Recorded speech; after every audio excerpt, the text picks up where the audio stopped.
Chers amis, bonjour, bienvenue dans cette petite capsule vidéo consacrée à des applications très simples du programme d'optique de seconde. La première application concerne un exercice que j'ai pu donner à mes élèves concernant les lunettes de Franklin.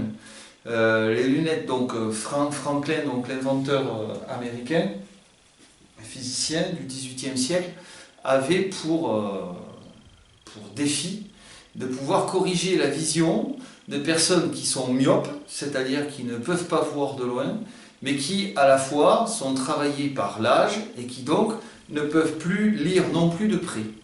Donc il faut corriger à la fois la vision de loin et corriger oui, la vision de loin et la vision de près. Donc ici on a un œil qui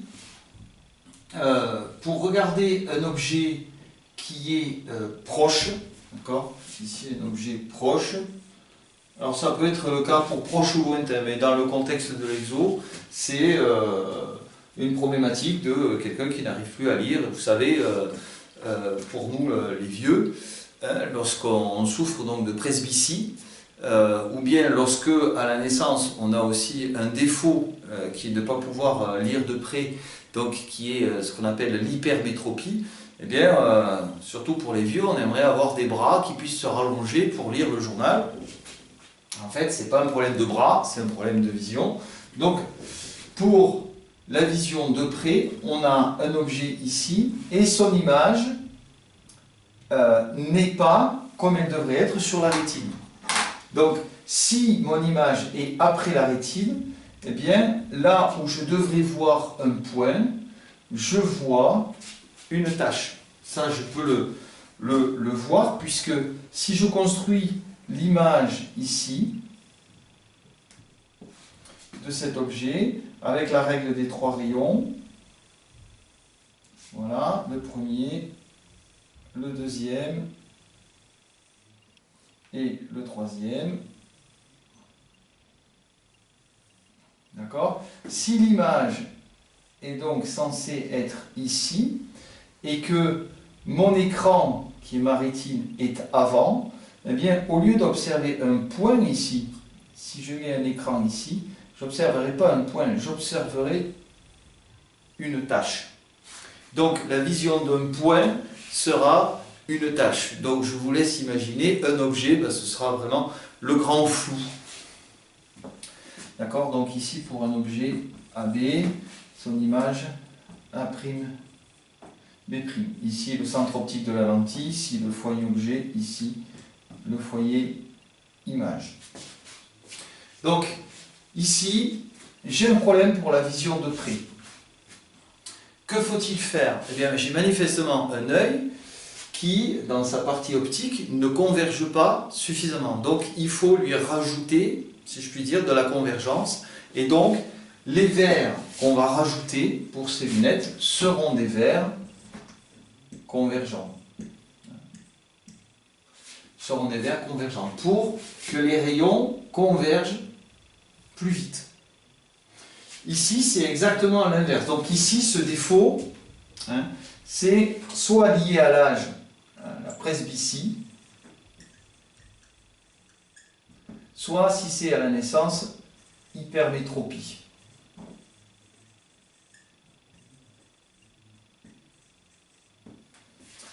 Ici, c'est l'inverse.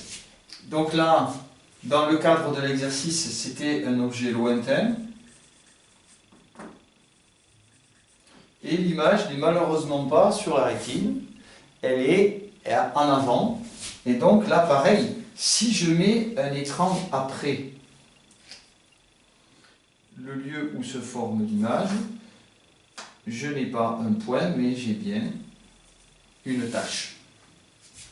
Donc ici, je converge trop. D'accord ? Mon cristallin converge trop, ce qui fait que mon image arrive trop tôt par rapport à la position de l'écran. Donc, pour corriger, il faut faire une lentille qui fasse l'inverse de l'effet de la lentille convergente. C'est une lentille divergente, tout simplement.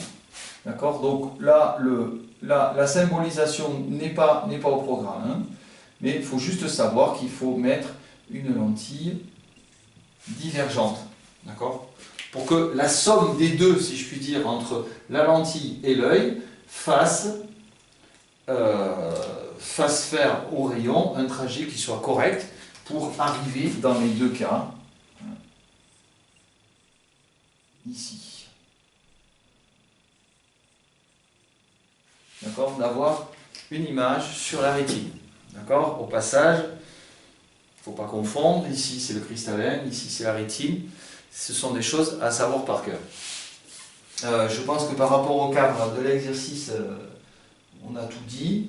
Maintenant, juste un petit calcul, j'ai parlé dans ma vidéo générale sur le cours sur les lentilles, de l'utilisation du grandissement.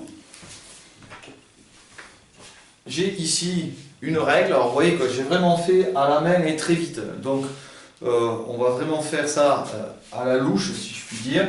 J'ai un objet qui est à 28 cm de la lentille, donc j'ai OA qui vaut 28 cm. Par construction, avec mes rayons, je trouve OA' qui est à 14 cm.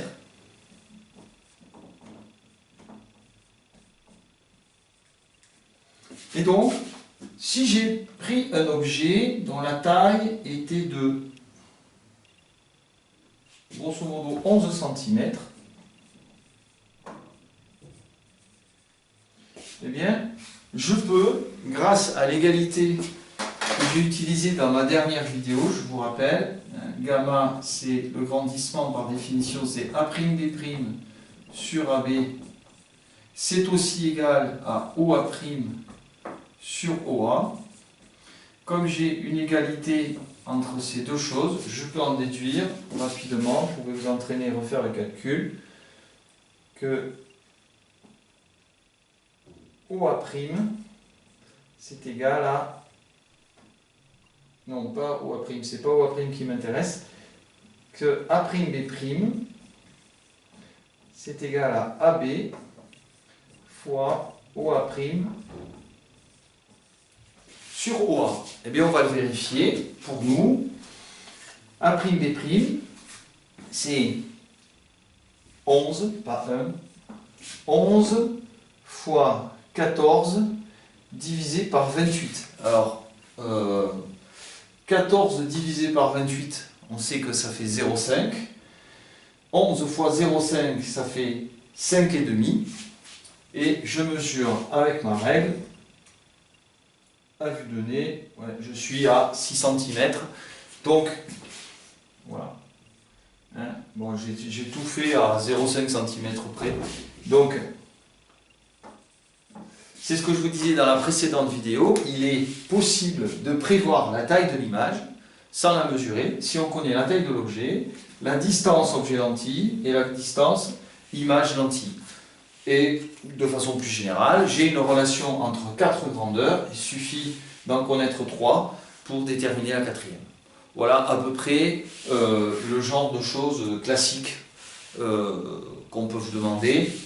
Savoir aussi, pour terminer, que la distance focale, effectivement, c'est elle qui va caractériser le pouvoir convergent de la lentille.